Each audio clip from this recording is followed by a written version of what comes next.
Kenapa sih kita harus melakukan perubahan? Padahal dengan kita menjadi diri sendiri aja itu udah bagus nggak sih? Kenapa kita harus berubah? Saat kita mutusin buat berubah karena situasinya itu menuntut kita untuk berubah, menurut aku itu bukan sesuatu yang baik. Perubahan yang baik itu adalah perubahan yang terencana, perubahan yang bukan karena akibat situasi tertentu, melainkan karena memang berasal dari keinginan kita sendiri. Dalam permainan catur ada pion, ada pemain. Dalam hidup ini kalian itu adalah pion atau pemain. Tanda-tanda kalau kalian itu pion. Kalian playing victim, kalian reaktif. Masalah mendatangi kalian, dan kalian berpikir kalau misalnya masalah ini selalu bersumber dari luar dan itu ngasih impact buruk ke diri kalian. Kalian adalah korban dari kehidupan kalian. Terus gimana caranya biar kita dari merasa sebagai pion jadi bisa sebagai pemain? Beberapa hubungan itu memang sulit bagi kita untuk keluar dari hubungan itu karena entah itu ada ikatan darah atau ikatan apapun. Tapi pertanyaan aku adalah, who made the rules? Siapa yang buat aturan? Siapa yang bilang kalau misalnya nggak bisa keluar dari hubungan itu? Keluar dari hubungan yang toksik itu adalah pilihan. Begitupun stay dalam hubungan yang toksik. Aku nggak menyalahkan kamu untuk stay dalam hubungan ini. Tapi sebagai pemain, pastiin kalau misalnya saat kamu memutuskan untuk stay dalam hubungan ini, kamu tahu apa yang harus dikerjain. Nggak ada salahnya bagi kita untuk punya ekspektasi sama orang lain. Jangan biarin orang lain mendikte hak apa yang bisa kamu dapat. Karena dengan begitu kamu mengajari orang lain untuk memperlakukan kamu. Oke, di tahun ini udah menuju tahun 2026, akhir tahun nih Luxi. Kayaknya ini adalah saat yang tepat untuk ngobrolin tentang resolusi di tahun depan ya, atau tentang perubahan-perubahan yang akan kita lakukan di tahun depan. Ada satu titik di mana kita merasa nggak nyaman atau kita merasa nggak puas dengan apa yang kita lakukan sekarang atau tentang posisi kita sekarang, apa yang kita dapatkan sekarang. Ada satu titik di mana hal tersebut terus-terusan muncul, tapi kita nggak tahu gimana harus melakukan perubahannya. Nah, di podcast kali ini kita bahas tentang perubahan secara general ataupun perubahan diri sendiri. Dan apa nih yang akan audiens dapatkan kalau misalnya menonton video ini kira-kira? Oke. Apa yang bakal kalian dapat kalau misalnya kalian nonton video ini? Beberapa di antara kalian mungkin merasa bahwa kalian punya banyak banget tujuan, kalian punya banyak banget hal-hal atau resolusi yang mau kalian capai, tapi kalian nggak pernah tahu atau bingung bahkan gimana cara untuk mencapai hal itu. Kalian mungkin sering nonton video-video tentang gimana sih cara kalian untuk sampai di poin A atau sampai di poin B, di poin C dan semacamnya. Tapi video-video itu nggak memberi kalian jawaban tentang bagaimana cara kalian untuk melakukannya. Jadi aku berharap di video kali ini, para pendengar kita akan finally belajar bagaimana cara mereka untuk sampai di poin itu. Aku berharap dengan kalian dengerin pembahasan kita kali ini, kalian akan finally menemukan jawaban tentang apa sih yang menghambat kalian untuk sampai di poin itu. Dan yang pasti tentang bagaimana cara kalian harus melakukannya. Aku juga berharap setelah menonton video ini, kalian mulai menyusun prioritas untuk membuat jalan kalian itu lebih mudah untuk sampai di poin itu. Itu sih.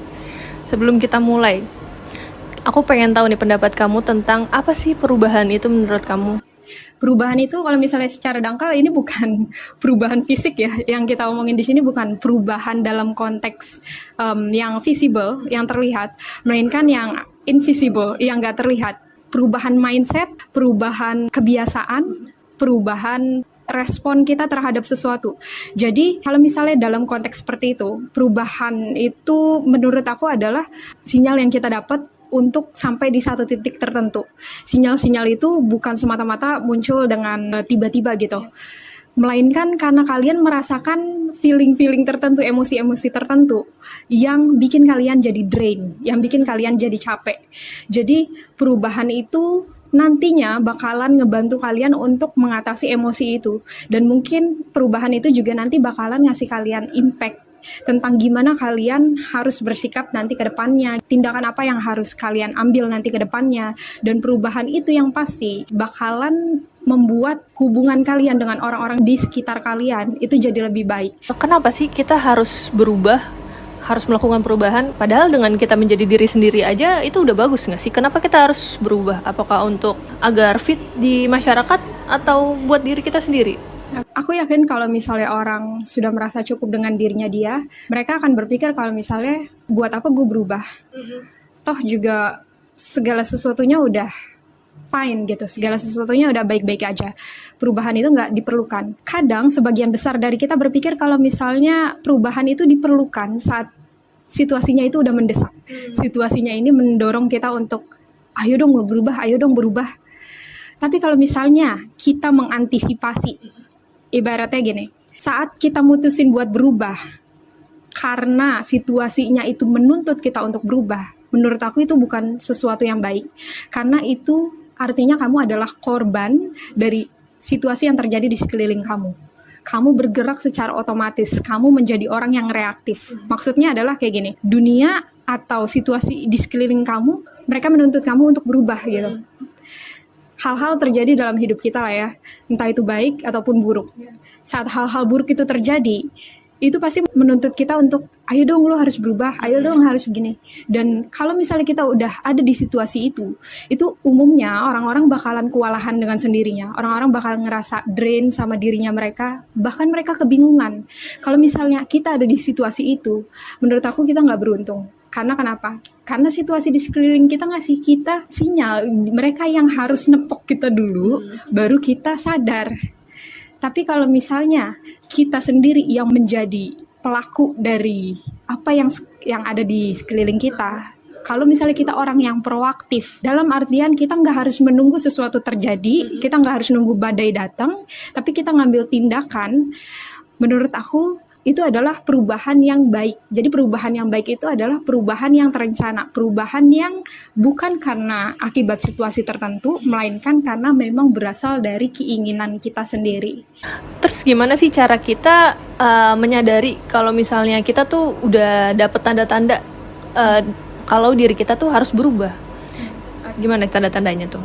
Jadi memang ada banyak tanda-tanda kalau misalnya kita ini udah berubah. Maksudnya kayak gini, kalau misalnya yang tadi aku bilang kita harus jadi proaktif, tapi kan nggak semua orang sadar ya kalau misalnya mereka ini harus berubah gitu. Toh juga situasinya fine gitu, apa yang harus gue gali kalau misalnya situasi ini fine? Karena memang manusia itu cenderung nyari situasi yang stabil. Saat situasi itu stabil, kita nggak punya dorongan untuk melakukan sesuatu karena gue safe gitu di sini. Nah, jadi sebenarnya kayak gini, kalian gak harus nunggu badai itu datang dulu untuk berubah. Tapi kalian bisa lihat tanda-tanda ini. Tanda-tanda kalau misalnya kita harus berubah. Ada 5 tanda yang aku lihat tentang hal ini, tentang perubahan. Yang pertama itu, kalian udah lost control atas diri kalian. Dalam permainan catur, ada pion, ada pemain. Dalam hidup ini, kalian itu pion atau pemain. Filosofinya seperti ini, kalau kalian pion, oke, kalian itu ratu. Oke, kalian itu penjaga. Oke, kalian ini. Tapi kalian dikontrol oleh seseorang. Jadi langkah kalian itu dikontrol sama seseorang, yaitu pemainnya ini. Tapi kalau misalnya kalian pemain, oke, kalian bukan ratu, tapi kalian mengontrol pion-pion ini. Jadi pertanyaan aku ke kalian semua adalah, dalam hidup ini kalian itu adalah pion atau pemain? Aku kasih tahu, tanda-tanda kalau kalian itu pion. Kalian playing victim. Kalian reaktif. Kalian dapat masalah mendatangi kalian, dan kalian berpikir kalau misalnya masalah ini selalu bersumber dari luar dan itu ngasih impact buruk ke diri kalian. Jadi fokus kalian adalah ke masalah itu. Kayak denial gitu ya? Iya, pertama kalian mulai defensif. Yang pertama defensif dulu, kemudian kalian denial, terus kalian berpikir kalau misalnya kalian gak memiliki kuasa. Kalian playing victim, kalian adalah korban dari kehidupan kalian. Itu tanda-tanda kalau kalian itu pion. Yang kedua, kalau misalnya kalian itu pion, kalian berpikir kalau misalnya kalian itu gak memiliki strategi. Kalian punya posisi, tapi kalian gak tahu langkah yang harus kalian ambil. Karena kalian berpikir kalau ada pihak yang lebih berkuasa yang berhak menentukan langkah gue selanjutnya. Yaitu pemain. Pemain yang menentukan kemana si kuda ini harus melangkah selanjutnya, kemana ratu ini harus pergi selanjutnya. kalian exist, kalian ada, hadir sebagai seseorang, sebagai individu, sebagai anak, sebagai pasangan, tapi kalian gak memiliki kuasa untuk menentukan langkah kalian selanjutnya. Kalian memberi kuasa itu pada orang lain, entah itu pada pasangan kalian, pada orang tua kalian, pada teman kalian, dan kalian menganggap diri kalian atau pendapat kalian itu nggak penting. Terus gimana caranya biar kita dari merasa sebagai pion jadi bisa sebagai pemain? Kalau misalnya memang logika atau mindset pion adalah seperti itu, otomatis mindset pemain ini sebaliknya ya. Jadi mereka mengambil tanggung jawab atas apa yang terjadi dalam diri mereka. Seumpama mereka dapat musibah. Musibah itu ada di luar kendali kita.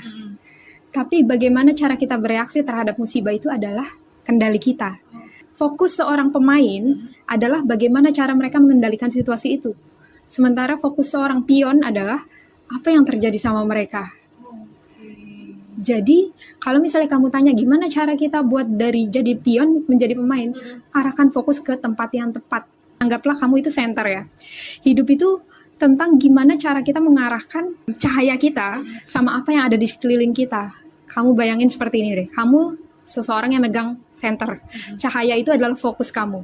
Kalau misalnya kamu arahkan center itu ke satu arah, cahaya kamu fokus ke satu arah, orang yang ada di luar sana akan lebih mudah datang ke kamu karena mereka yakin saat mereka datang ke cahaya itu, mereka yakin karena cahaya itu still, cahaya itu tegas, luges, dia tahu kemana cahaya itu menunjuk. Tapi saat kamu pegang senter itu dan kamu goyangin senter itu kayak gini, cahaya itu jadi kayak ke sono ke sini, ke sono ke sini. Orang bakalan lebih ragu datang ke kamu karena kalau cahayanya itu nggak still, pasti kayak ada tanda-tanda dangers, ada tanda-tanda bahaya karena ini nggak stabil. Atau bahkan kalau misalnya kamu pegang senter itu dan cahaya itu kamu matiin, kamu hidupin, kamu matiin, kamu hidupin, itu orang juga bakalan ragu untuk datang ke cahaya itu karena dia nggak tahu apa yang bakalan dia expect saat dia sampai di akhir gitu. Jadi kalau misalnya kamu seorang pemain, kamu harus arahin cahaya kamu ke satu tempat dan jangan terdistraksi sama hal lain dan kamu fokus sama satu tempat itu. Ya, jadi kamu mengarahkan cahaya kamu ke tempat yang tepat artinya kamu memiliki tujuan dan kamu mengambil tanggung jawab atas apa yang terjadi di sekeliling kamu. Fokus kamu harus kamu arahkan ke tempat yang tepat. Terus selanjutnya apa tuh? Tanda yang pertama, kamu kehilangan kendali atas diri kamu. Gimana caranya? Kamu harus ambil lagi kendali itu dengan cara mengambil tanggung jawab, mengarahkan fokus ke tempat yang tepat. Yang kedua adalah tandanya adalah kamu mulai menoleransi hubungan yang toksik. Iya. Nah, kalau misalnya kamu ada di situasi seperti ini, di mana kamu menjalin hubungan dengan entah itu pasangan, keluarga ataupun teman, yang kamu tahu itu toksik, tapi kamu toleransi, ini adalah tanda bahwa kamu harus melakukan perubahan. Kamu harus segera keluar dari hal itu. Kenapa? Karena misalnya gini loh, keluar dari suatu hubungan itu gampang. Tapi kalau misalnya kita tahu hubungan itu toksik dan kita memutuskan untuk tetap stay dalam hubungan itu sih yang parah menurut aku. Karena kenapa? Kamu udah aware nih ya kalau misalnya hal itu tuh toksik. Tapi dengan segala alasan, dengan alasan apapun, kamu mutusin bahwa oke, gue fine dengan segala toksik ini. Artinya, kamu kan udah nggak menghargai diri kamu. Kamu udah nggak paham kebutuhan kamu. Kamu sekarang di sini adalah seorang boneka yang memposisikan diri kamu sebagai pasangan yang setia, atau keluarga yang baik, atau teman yang baik, bestie yang baik, sampai akhirnya kamu mengorbankan kebutuhan kamu sendiri untuk membuat hubungan ini berarti gitu. Jadi fokus kamu adalah benar-benar gimana cara gue membahagiakan orang ini sampai akhirnya kamu melupakan kebutuhan kamu sendiri, kamu melupakan skala prioritas kamu nggak bergerak, nggak sesuai arah, dan benar-benar jadi orang yang reaktif, yang dalam artian kalau misalnya pasangan kamu minta kamu untuk melakukan A, kamu akan ngelakuin A. Kalau pasangan kamu minta B, kamu akan ngelakuin B. Benar-benar nggak terarah. Karena kayak gitu, artinya kamu tuh jiwa-jiwa yang mati, tau gak sih? People pleaser ya? Iya.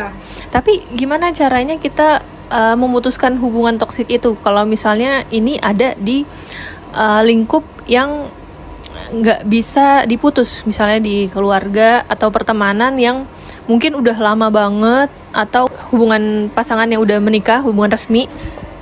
Kan susah gitu loh untuk memutuskan itu secara tegas. Kayak gimana tuh? Jawaban aku I understand, tapi itu nggak menjadikan alasan buat kita untuk keluar dari hubungan itu. Jadi gini, aku relate dengan apa yang kamu sampaikan. Beberapa hubungan itu memang sulit bagi kita untuk keluar dari hubungan itu, karena entah itu ada ikatan darah atau ikatan apapun. Tapi pertanyaan aku adalah, who made the rules? Siapa yang buat aturan? Siapa yang bilang kalau misalnya nggak bisa keluar dari hubungan itu? Kiblat kamu itu siapa? Norma sosial. Mungkin ya. Oke, mungkin efeknya ke di sekitar kita itu memang agak riweh sampai akhirnya kita berpikir kalau misalnya gue ini nggak berkuasa atas pilihan untuk keluar dari hubungan itu. Tapi gini deh, aku mendorong siapapun yang mungkin dengerin podcast kita kali ini bahwa keluar dari hubungan yang toksik itu adalah pilihan. Begitupun stay dalam hubungan yang toksik. Kalian adalah pion atau pemain. Kalau kamu pemain, kamu akan menjadikan itu tanggung jawab kamu. Kamu akan menjadikan stay dalam hubungan ini adalah tanggung jawab kamu, atau keluar dari hubungan ini adalah tanggung jawab kamu. Aku nggak menyalahkan kamu untuk stay dalam hubungan ini. Tapi sebagai pemain, pastiin kalau misalnya saat kamu memutuskan untuk stay dalam hubungan ini, kamu tahu apa yang harus dikerjain. Kamu nggak semata-mata mengeluh tentang hubungan ini, aduh gue kayak gini, tapi tetap aja mau stay gitu. Kayak ibaratnya tetap stay tapi diiringi dengan keluhan-keluhan. Itu artinya kamu itu pion. Tapi kalau misalnya kamu pemain dan kamu memutuskan untuk stay, oke, hubungan ini udah toksik, apa yang bisa gue lakuin untuk mengubah hubungan ini jadi lebih sehat? Apakah dengan komunikasi? Apakah dengan cara A, B, C, D, apapun itu. Tapi intinya adalah kamu mengambil tanggung jawab. Kalau misalnya kamu pion ya, terus kamu keluar dari hubungan itu, saat kamu keluar, kamu akan ngomong ke orang-orang tentang, oh betapa buruknya si A, betapa ininya, dan gue adalah korban dari dia, makanya gue harus keluar dari hubungan itu. Masih playing victim ya? Masih playing victim. Nah, tapi kalau misalnya kamu pemain, dan kamu mutusin untuk keluar dari hubungan itu, sekarang bukan tentang lagi orang itu, sekarang tentang gimana cara gue untuk ngambil sesuatu yang baru, dan belajar dari apa yang udah terjadi sama diri gue. Jadi ini bukan tentang masalah, tapi ini berat ya bagi kita untuk stay di hubungan. Gimana cara kita keluar dari hubungan, tapi sementara kita nggak punya kuasa atau nggak punya kapasitas untuk keluar dari hubungan itu karena ikatan darah atau enggak.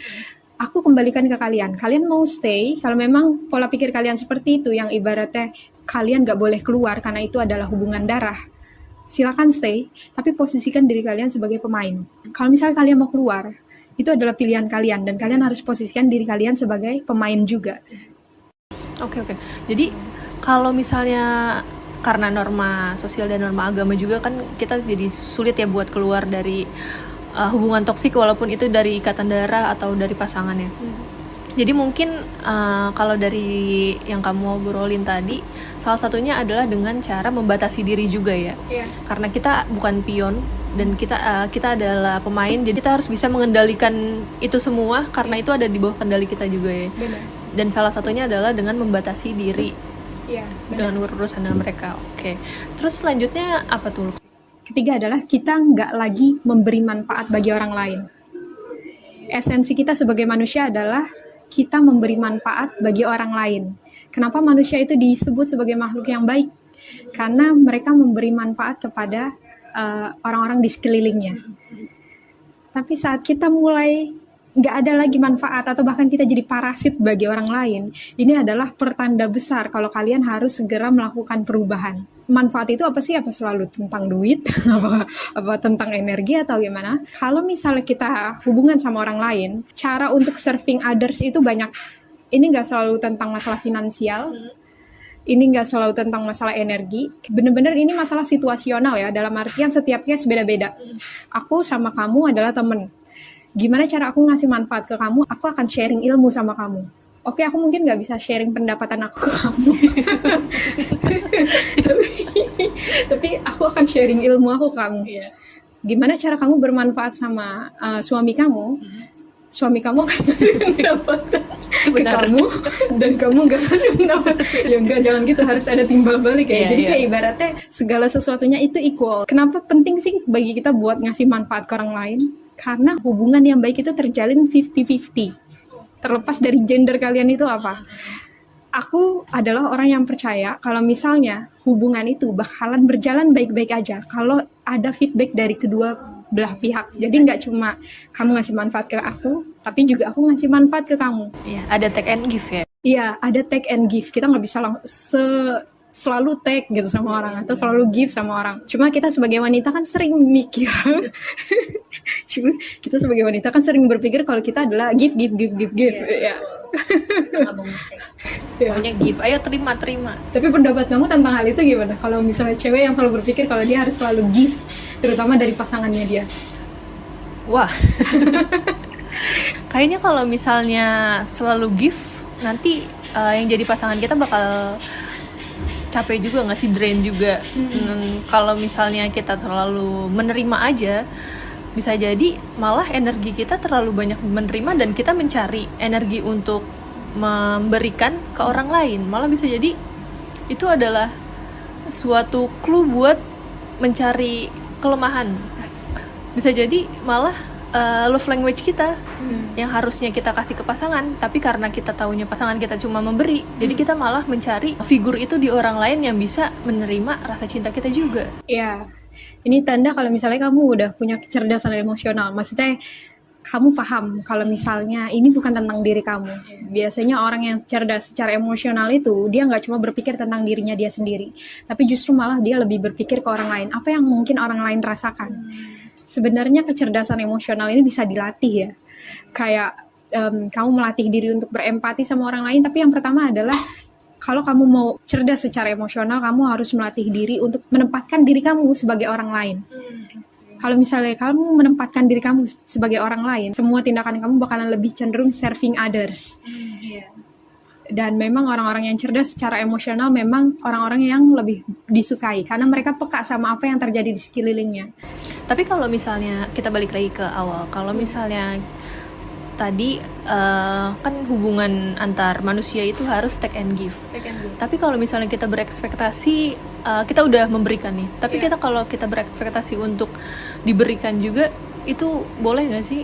Nggak ada salahnya bagi kita untuk punya ekspektasi sama orang lain. Tapi harus digarisbawahi ya, ekspektasi kita ini bukan ekspektasi yang zonk, yang dalam artian kita cuma punya ekspektasi tapi nggak ada aksinya, nggak ada servisnya. Kalau misalnya nih, kamu sebagai waiters lah ya, kamu melayani pelanggan kamu berekspektasi untuk mendapatkan entah itu tip atau mungkin kesan baik dari pelanggan kamu, respon baik dari pelanggan kamu. Itu wajar.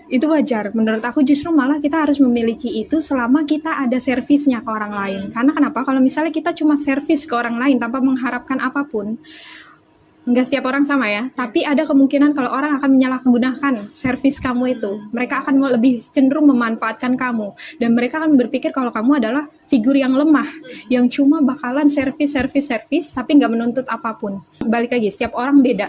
Nggak semua orang cerdas secara emosional, nggak semua orang peka. Makanya penting bagi kita untuk meletakkan ekspektasi dengan catatan kamu udah ngasih servis. Jadi ada yang namanya hak, ada yang namanya kewajiban.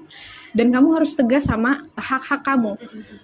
Nih, seumpama kamu udah ngelaksanain kewajiban, silakan ya, speak up tentang hak-hak apa aja yang pengen kamu dapat dari orang lain. Jangan biarin orang lain mendikte hak apa yang bisa kamu dapat.